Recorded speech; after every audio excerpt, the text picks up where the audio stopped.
end of observing the vow, Kartike, in the month of Karti, October, November, Masi, in that month, Triratram, for 3 nights, Samuposhita, after completely observing the fast, Snatha, after bathing, Adachet, once upon a time, Kalindyam, on the bank of the Yamuna, Harim, unto the Supreme Personality of God, Madhurame, in that part of the Vrindavan area known as Madhuban,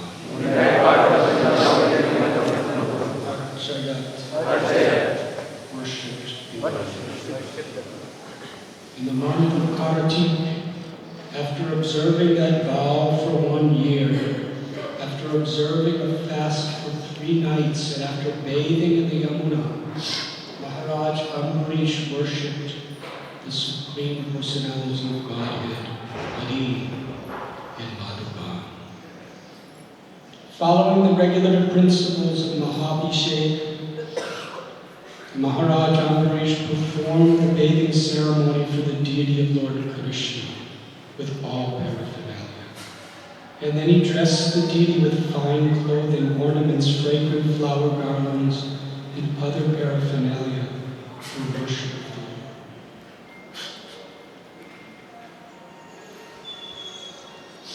With attention and devotion, he worshipped Krishna and all the greatly fortunate Brahmins who were free from material desires.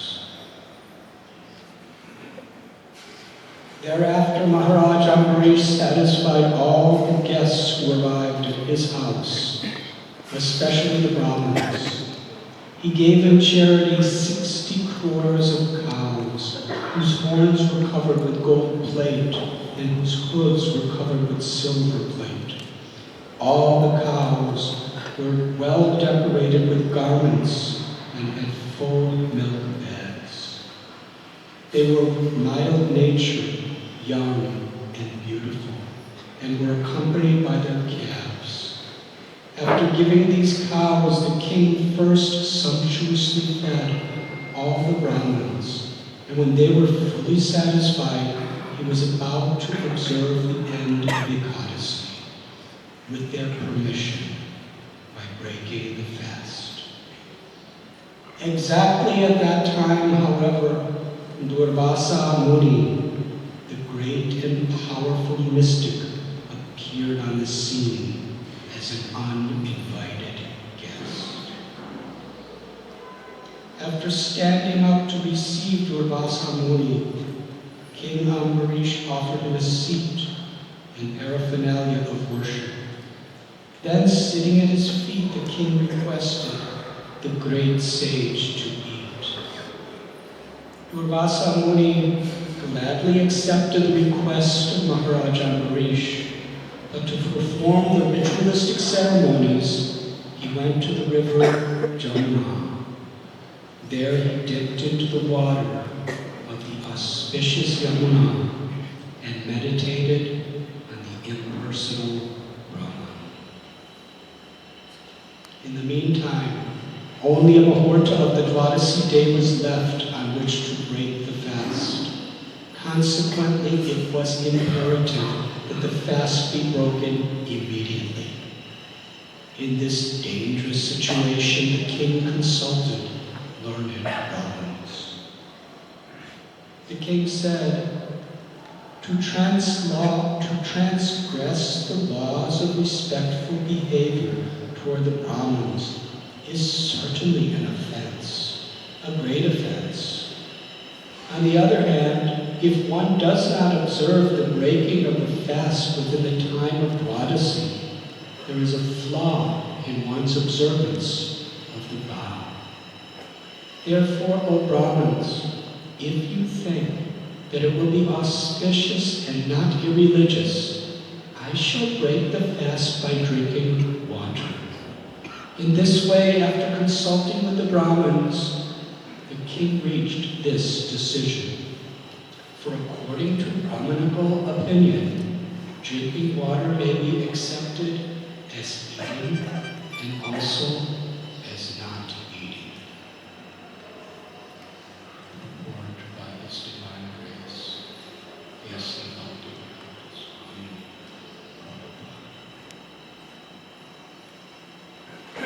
When Maharaj Ambarish in his dilemma consulted the Brahmins about whether he should break the fast or wait for Durvasa Muni, apparently they could not give a definite answer about what to do. A Vaishnava, however, is the most intelligent personality. Therefore, Maharaj Ambarish himself decided, in the presence of the Brahmins, that he would drink a little water, for this would confirm that the fast was broken, but would not transgress the laws for receiving a Brahman. In the Vedas it is said, Abosnati tam naivashitam naivanashitam. This Vedic injunction declares that drinking of water may be accepted as eating or not eating. Sometimes in our practical experience we see that some political leader adhering to satyagraha will not eat but will drink water. Considering that drinking water would not be eating, Maharaj Ambarish decided to act in this way.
Ambarish Maharaj offended by Durvasa Muni.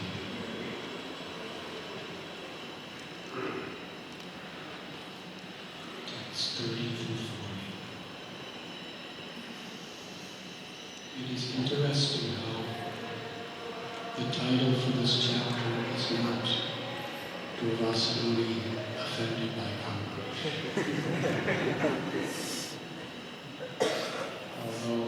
Durvasa Muni took this incident to be a very serious offense.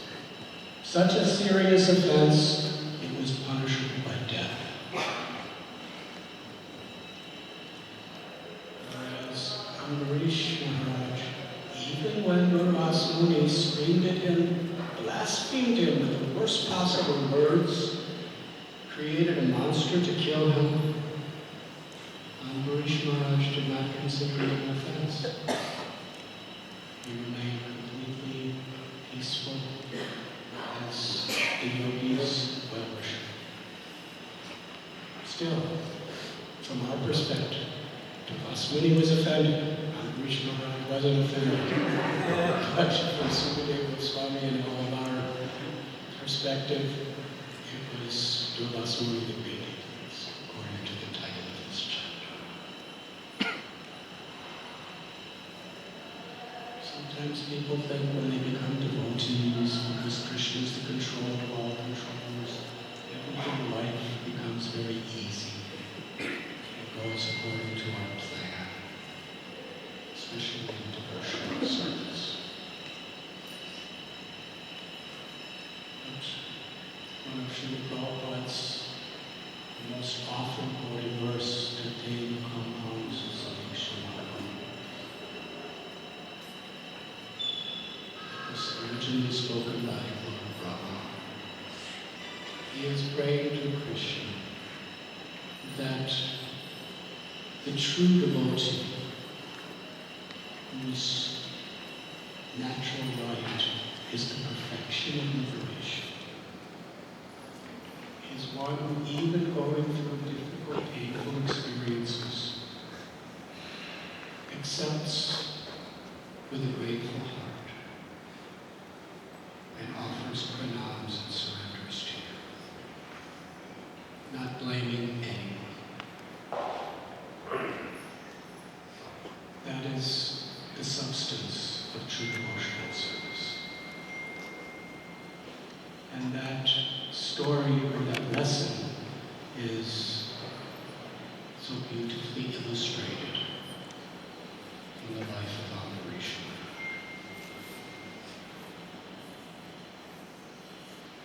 He's a great king. Historically, usually kings become very arrogant. They don't have to satisfy the parliament members or make our allied parties to keep in power. They don't have to compromise what they believe for the votes of common people.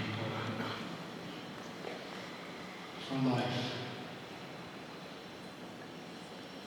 Such a powerful position. He was young, he was beautiful, he had enormous wealth, enormous power, incredible intelligence, obviously a very high birth. He's coming from dynasties of great sages and kings. But he wasn't a prophet. People can act humble when everything's nice. But the real test of our qualities is when there's a challenge. Is our integrity to sustain the ideals and our principles even when there is so much to lose by remaining in such a state of Krishna consciousness, and so much to gain if we compromise? Therefore, throughout the scriptures and throughout the lives of great saints, we find that they are usually tested more than anyone. For two reasons. One is it's really a good opportunity to really take shelter of the Lord. And two, it's an example to show all aspiring devotees what they must aspire to do. How to live the paths of light. Follow the footsteps of great souls. Maharaj Ambarish is a king, but yet he's enduring very serious austerities. He performed this Dwadasi and Ekadasi fast for 1 year. And to culminate, he had a complete fast for 3 days and 3 nights. Why? He's not trying to get anything material. Devotees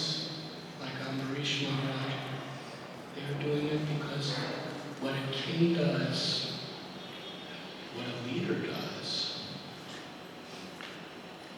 everyone will either suffer or benefit accordingly. So he is performing this austerity of completely giving his heart, his life, his body, mind, words in remembrance and puja to Lord Krishna. And fasting for such a 1 year of such a fast for the welfare of all of the citizens. As a selfless servant. And also to deepen his own bhakti, to deepen his own complete connection to Krishna through this process. He will be so much more empowered by Krishna. So he's doing this in a selfless spirit of devotion. And we find at the end of the 1 year, after 3 days of total fast of food and water, before eating, before drinking a drop of water, he's doing such wonderful puja to the Lord in the temple, as described in these verses. He's giving them abhishek. Krishna's appearing when we talk about it. He's dressing them so beautifully, offering them garlands. And he's completely satisfied. This is bhakti. Whatever austerities we do is not for our own selfish interests. It's for the pleasure of Krishna. Samsavya Haritosha, for a devotee, everything is for the pleasure of Lord Hari. And then he served not only, first he's serving Krishna, yes, right, then he's serving the Brahmins.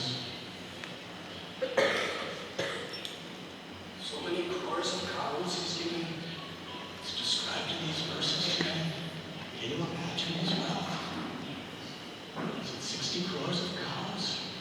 And each one has a full milk bag. And each one has little calves around her. And each one has golden horns and silver-plated hooves. And each one is decorated with all kinds of garments.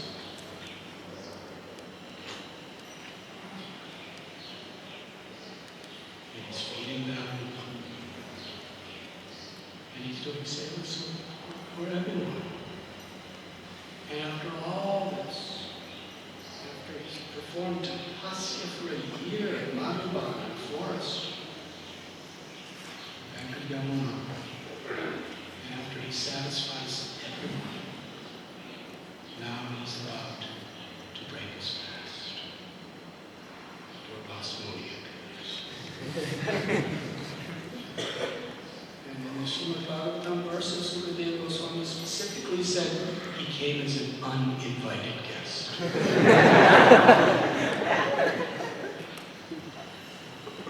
Now, from a material perspective, and from the dharmic perspective, there's two very opposite understandings of an uninvited guest. For an ordinary person, an uninvited guest means, I'm not responsible for you. I didn't know you could come. I should have sent a message. I'm not responsible. You're not supposed to come here. So uninvited is like that. But in the spirit of Dharma, they're the most important guests. Your relationship with Krishna is very much determined by how you serve and please an uninvited guest. So Ambarish Maharaj, so respectful, he stood up and he had his meal finally after a year of fasting and 3 days of total fasting. Finally, the meal is there and he stands up. And obviously, he's really happy. He's not thinking, oh no. I can't eat till I feed this person. He's ecstatic. I get to feel such a great sage and Brahman and Vasudeva. That was his spirit.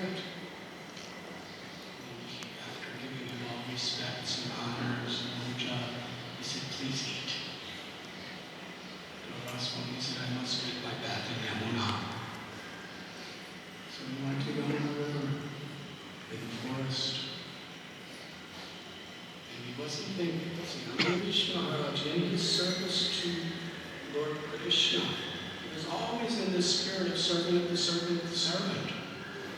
So he was thinking, because he knew that Krishna's not going to be happy if I disrespect people, especially Brahmins. So he was very aware of Radhanath Swami. He wasn't thinking about Ambarish. He went into his little samadhi state and started meditating on Brahman.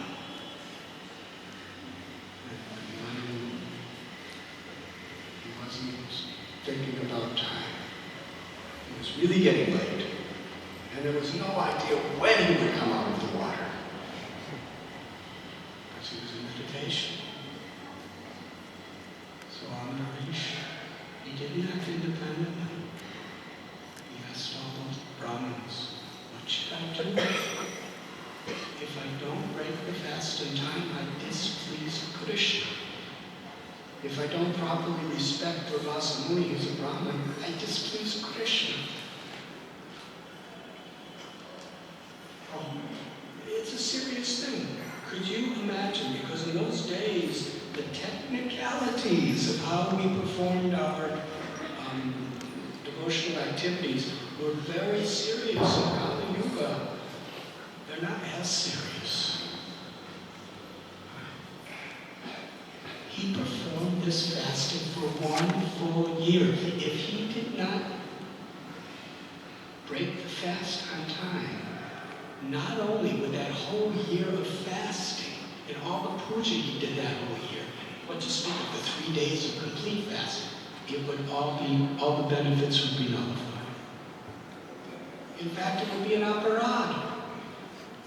He's doing it all for everyone's benefit and for his pleasure. If he doesn't end it on time, it's the opposite effect. So it's a very serious thing. At the same time, obviously, Ambarish Maharaj knew the reputation of Radhanath Swami. He's very easily pleased and very easily angered. So what to do? He's really in a state of a very, very difficult situation. More difficult than we can imagine. Because we're just sitting here in a nice temple thinking about it. 1 year of fasting, 1 year of tapasya, and it's all going to be a big aparad if I don't end it on time. And at the same time, it's an aparad if I eat before my guest. So he consulted the Brahmins. And just like in so many meetings, there's no conclusion. I guess the different Brahmins have different opinions. They couldn't really agree. People see everything from their own perspectives and from the perspectives of their experiences and their understanding of Shastras and everything else. So Ambarish Maharaj, they realized, you're not going to give me an answer. If they just gave him an answer, then okay, you're responsible. So it was all on him, ultimately, and there was only seconds left till the Muhurta ends. It was really, the verses describe it was a very dangerous situation. So Ambarish Maharaj, with the most loving, gentle heart, to please Krishna and please Durvasa Muni and everyone, he took such a humble understanding. I wait, I'll just drink a little tiny water. There's no sensual benefit in that. It's not like he drank a big jug of sweet rice or something. Just a little shot of alright. It's not going to fill his belly. It's not going to satisfy his. It's just going to break the fast, that's all. The absolute minimum to not make an aparad. And he did it all just to show respect and honor to Durvasa. drank that little water, and Durvasa Muni could have been in that Yamuna for days. He would not have taken anything else. That's how much he respected. But Durvasa Muni, being a mystic, he had such a power. Immediately, when Ambarish Maharaj drank that little drops of water, the Muni realized he drank water before I ate.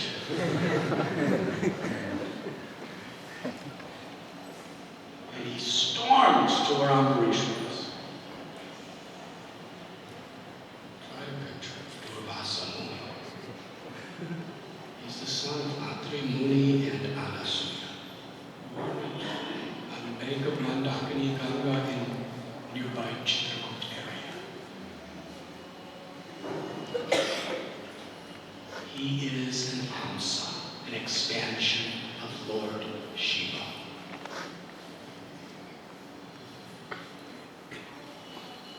So when he gets angry,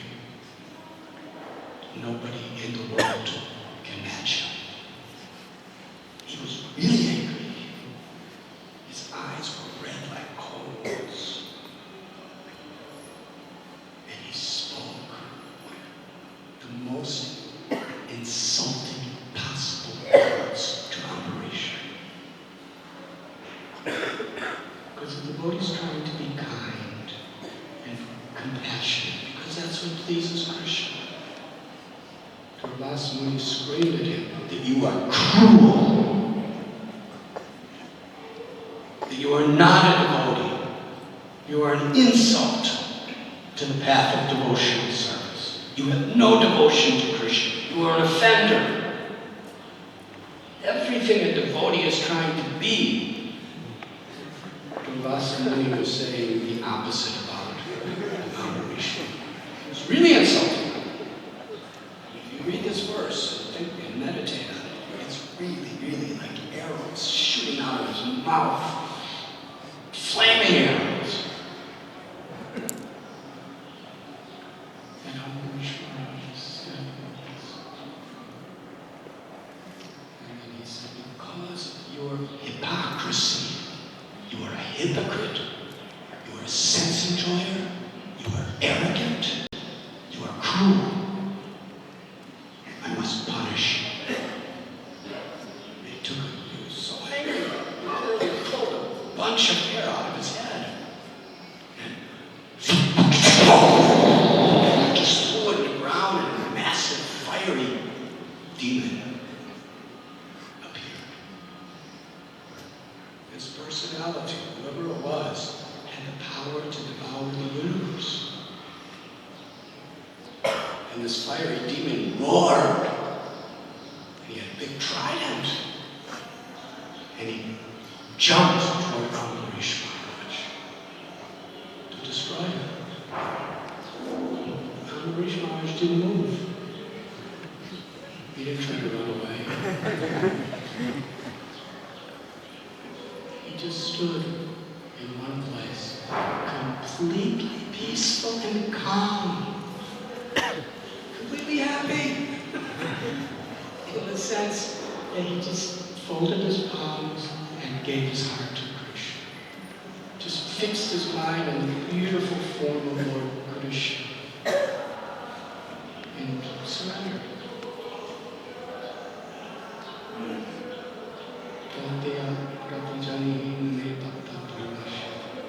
Because he surrendered in such a way,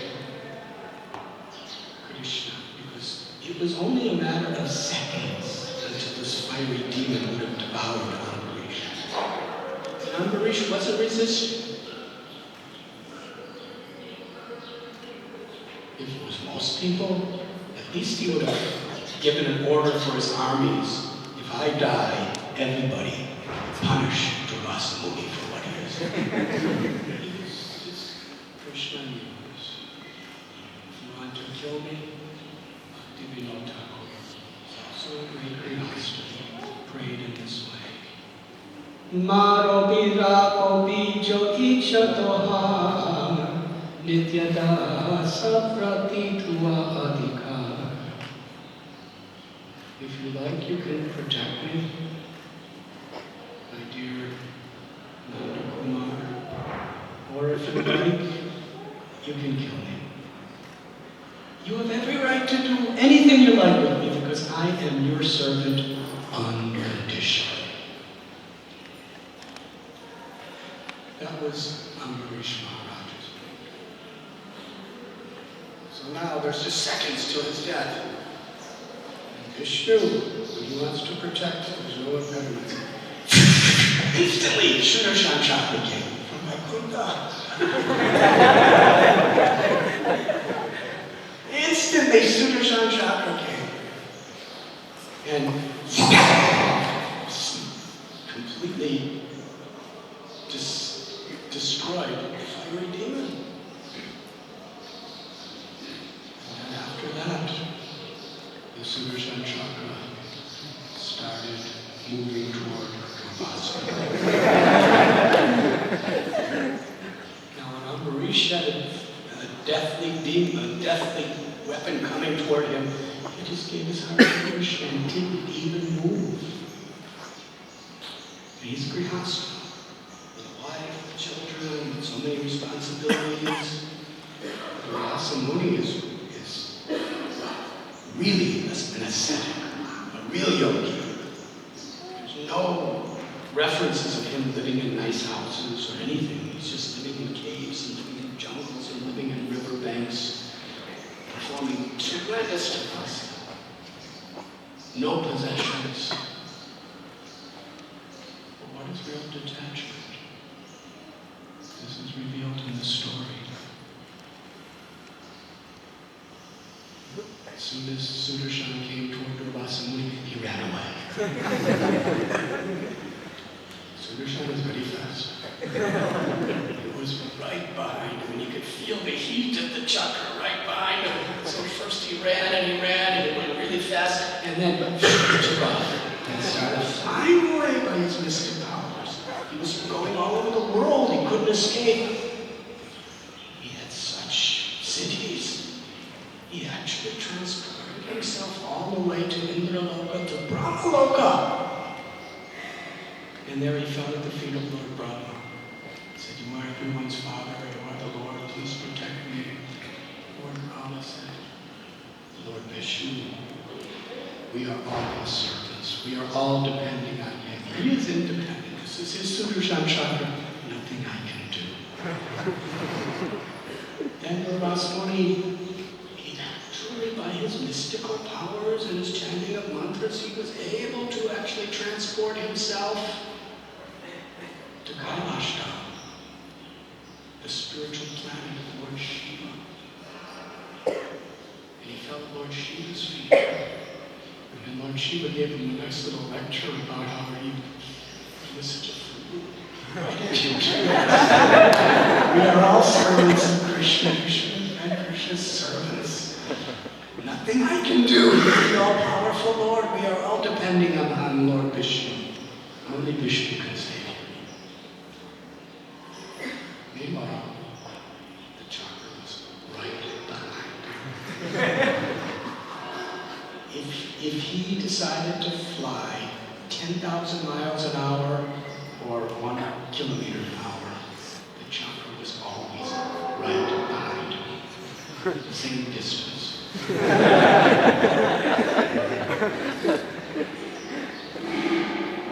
he went to Vaikuntha, to the Vaikuntha within this universe, to Lord Vishnu. And he fell at Lord Vishnu's feet and offered really good prayers. He said, I made a great offense in your devotee. I'm really sorry. Please forgive me. Please save me. Please protect me. And Lord Vishnu spoke these great historical verses. He said that I am always under the control of my devotee, who has given up all selfish, arrogant, materialistic desires to please me.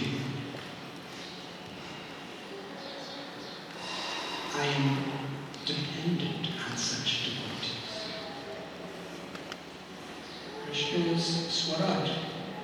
Yogya Swaraj. He's fully independent. But by his own will, he gives up his independence to depend upon the loving service of his devotee. He's controlled by that love. And then the Lord said to Durvasumuni, in fact, I am controlled even by those who serve the servants of my devotees.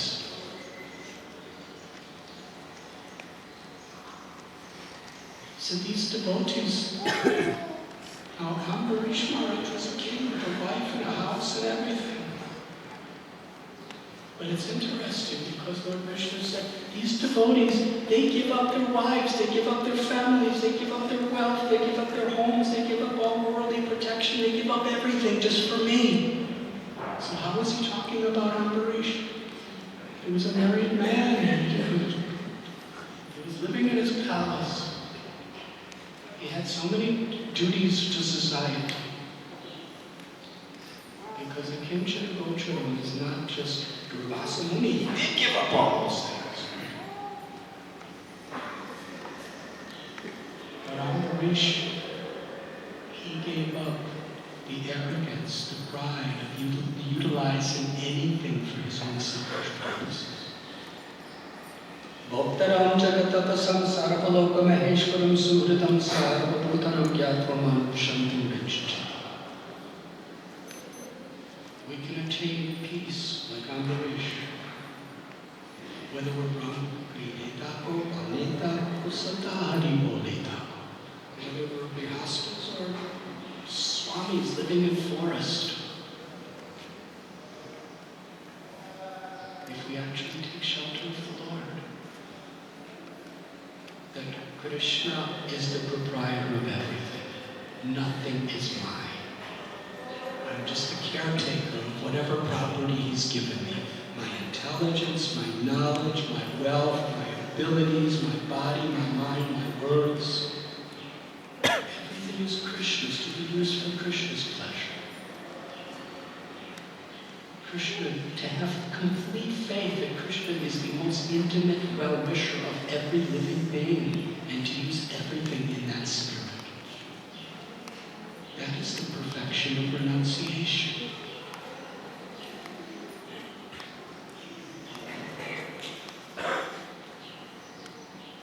Lord Vishnu said, devotees like Ambarish give up everything just for me.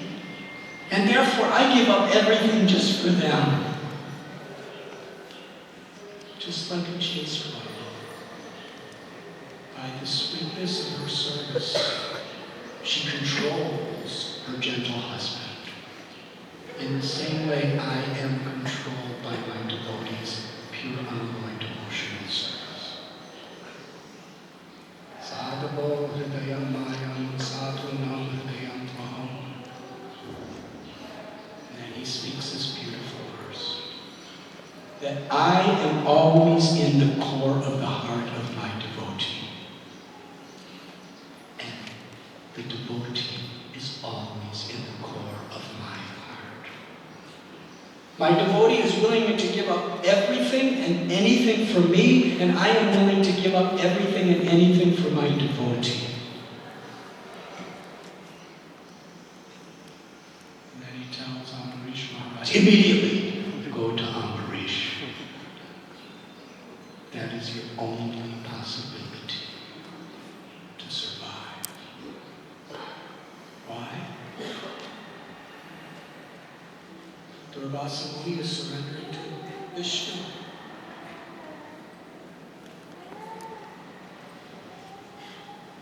Vishnu is telling him, there's nothing I can do. You're asking me to extend the kindness of my heart to you, but it's impossible. Because my heart is in Ambarish. I've given my heart to Ambarish. There's nothing I can do for you. Whatever mercy and compassion I have in my heart, I've given it to Ambarish Maharaj. It's in him. If you surrender to Him, you get my full heart, my full compassion. Otherwise, there's nothing I can do for you.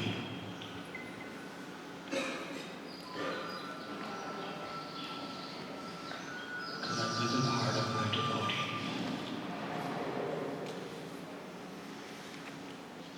Durvasa Muni, as fast as he can, he goes back to Madhuban.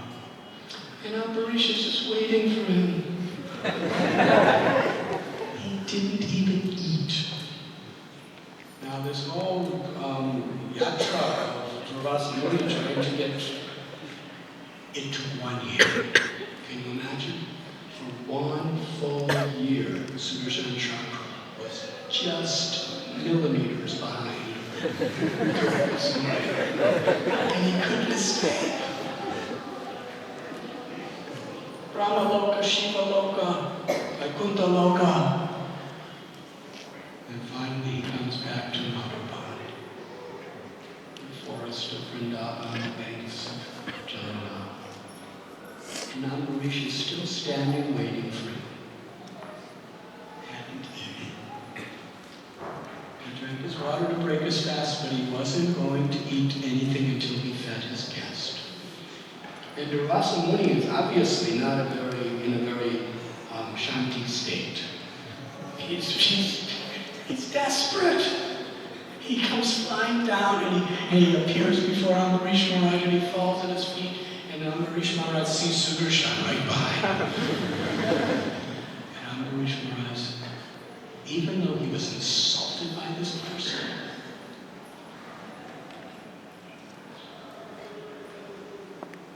there was a serious attempt to be murdered by this person. Ambarish Maharaj offered a beautiful prayer to the Sudarshan Chakra, the weapon of Vishnu. First, he glorified Sudarshan Chakra for his great services to Lord Narayan and his incredible powers.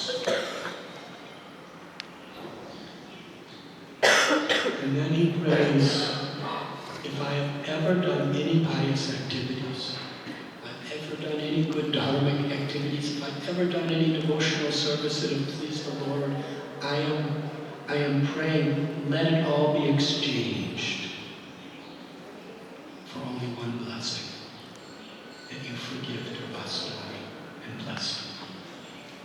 That is how he's praying. If you are pleased with anything I've ever done, take all those credits and forgive Durvasa Muni. Give him your mercy.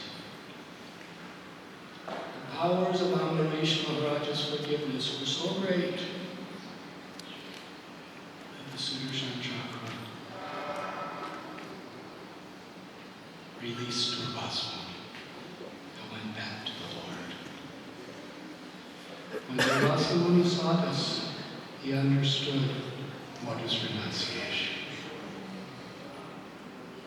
What is the qualities of a true devotee? He was transformed. Sukadeva Goswami tells a story. It's in the 9th canto of Srimad Bhagavatam. Just before the 10th canto is about to begin. Because until we understand these qualities of what a true devotee actually is, we can't really enter in to the true understanding of the 10th canto of Srimad Bhagavatam.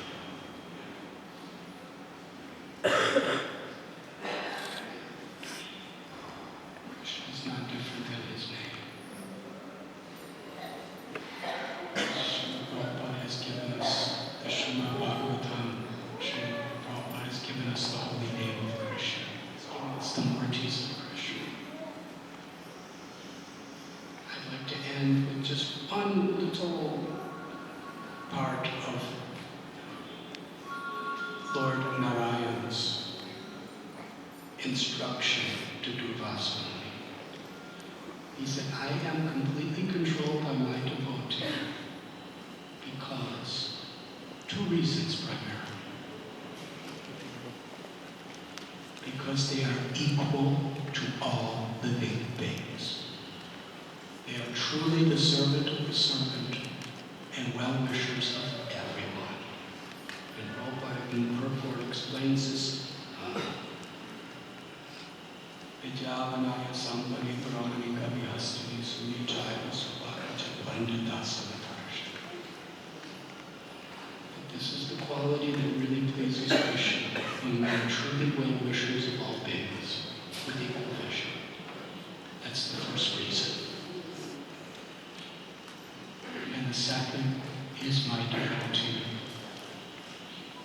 is completely absorbed in remembering me in the core of his heart.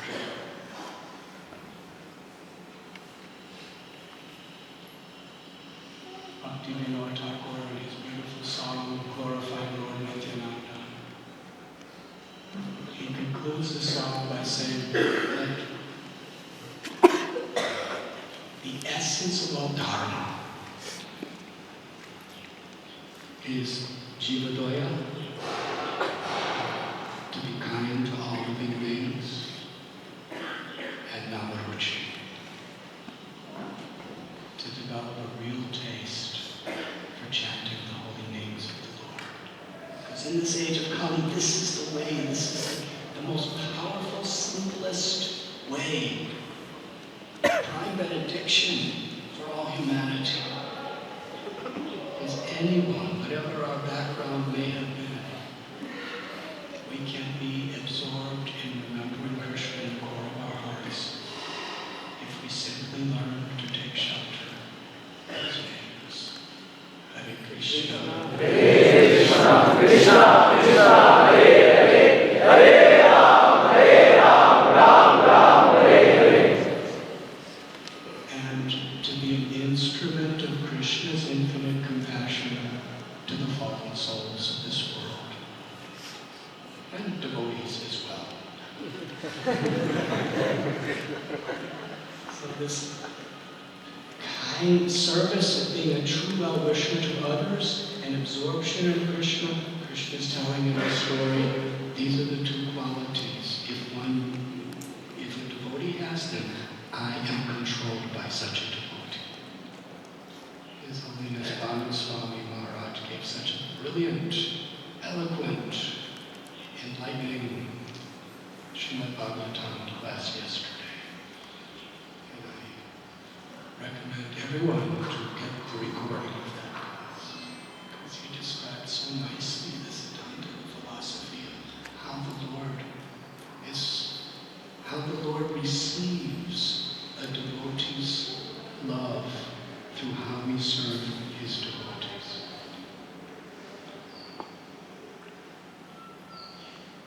That is the purpose of Prabhupada's whole mission.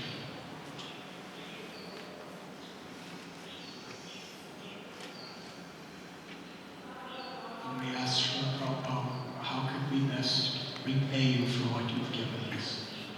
He said two things. He said, just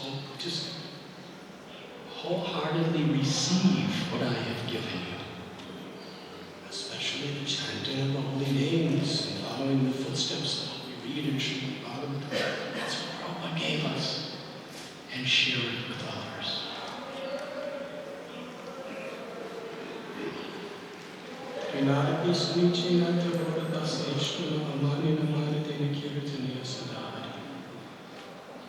Radhanath Swami from every level of what we would consider spiritual empowerment. Radhanath Swami was superior in every way except one.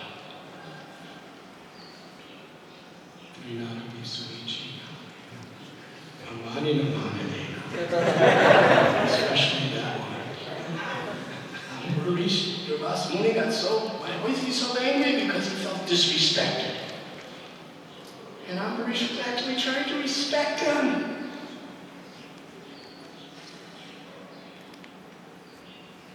But Ambarish, Radhanath Swami, really was disrespecting him. he didn't mind. He was just offering respect. So that's what this story really shows. Ravasana, from every perspective, was superior, except this one quality of Trinadati Suichi. And look at the difference in the results of their lives. So this is the spirit we aspire to chant our names. I'm so grateful, Devavinanda Prabhu, and all of you who are assisting in this great temple of Kanpur. You know more about Kanpur than me, but Srila considered it a very important place. You come here, Lord Ramchandra, Sita, Valmiki Muni, so many great leelas have taken place in this area. Srila Prabhupada wrote down that it's one of the most important places in all of India. And after Krishna Balaram Temple, I believe it's the first major temple to be built in Uttar Pradesh in the history of this country. So it's a very, very glorious temple. And I congratulate you. I thank you. It is here for this purpose.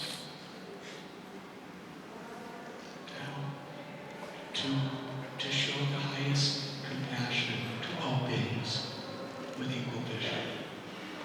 And what is the highest compassion we can offer? By creating a community ourselves, based on the Samadhina, Manadena, and Seva, servant of the servant of the servant. And helping each other